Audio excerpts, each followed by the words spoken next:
আসসালামু আলাইকুম। ভারতীয় উপমহাদেশের ইতিহাসে জমিদারি আমল ছিল একটি উল্লেখযোগ্য শাসন ব্যবস্থা, যার বিভিন্ন নিদর্শন উপমহাদেশ তথা বাংলাদেশের বিভিন্ন অঞ্চলে এখনো প্রতীয়মান। আজ আমরা আছি ইতিহাস ঐতিহ্যের সাক্ষী তেমনি একটি জমিদার বাড়িতে।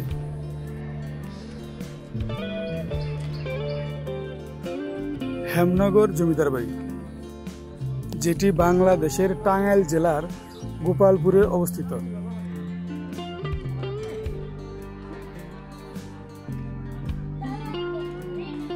(1890) সালে এই জমিদার বাড়িটি নির্মাণ করেন জমিদার হেমচন্দ্র চৌধুরী।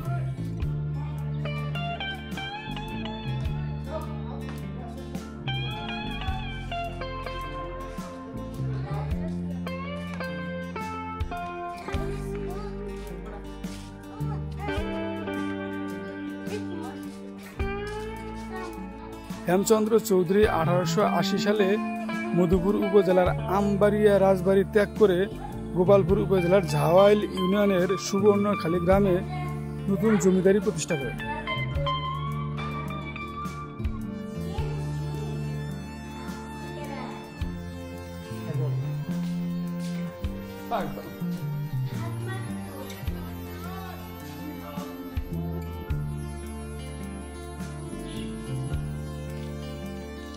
পরবর্তীতে 1890 সালে শিমলাপাড়া মৌজায় নতুন একটি দ্বিতল রাজপ্রাসাদ নির্মাণ করেন।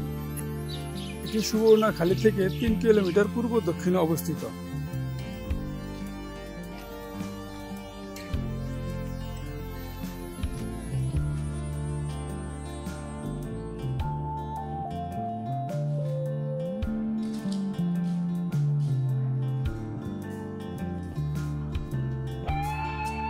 উঁচু ও প্রশস্ত দেয়ালে ঘেরা বাড়ির ভিতরে সুপেয় পানির জন্য একাধিক কূপ খনন করা হয়েছিল।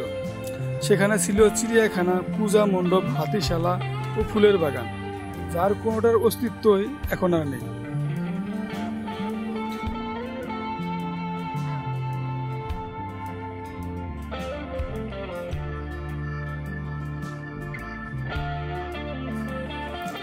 তিনি তার এলাকার মানুষকে কঠোর হাতে শাসন করতেন।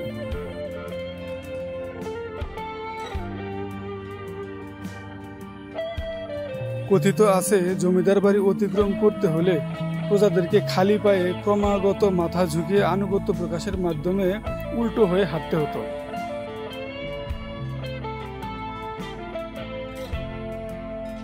এ সকল নিয়ম মানতে বাধ্য করা হতো প্রজাদের।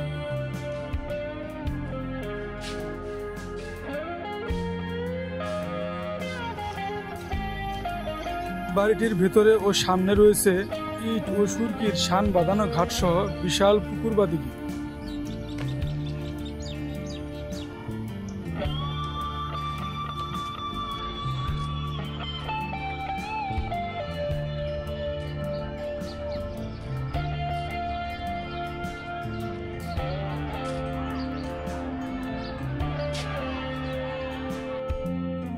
পরীর দালান খ্যাত এই বিল্ডিংটির পরীর মূর্তিগুলো বসে পড়েছে অনেক আগে।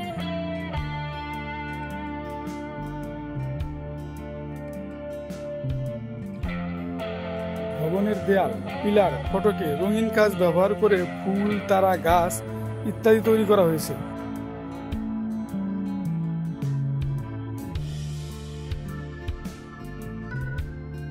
দিল্লি ও কলকাতার কারিগর ও রাজমিস্ত্রি দিয়ে ইট সুরকির তৈরি বাড়িটি দেখে মনে হয় যেন শিল্পকর্ম।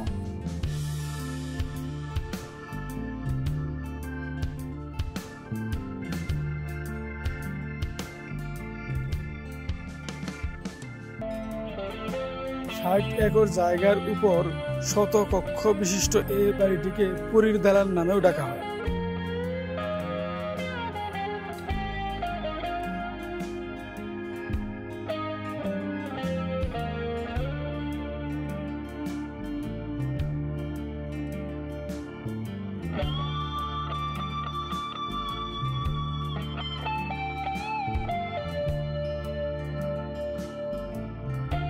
এই জমিদার বাড়িটির মূল ভবনটি বর্তমানে হেমনগর কলেজ স্থাপন করা হয়েছে, যেটি 1989 সালে প্রতিষ্ঠা করা হয়।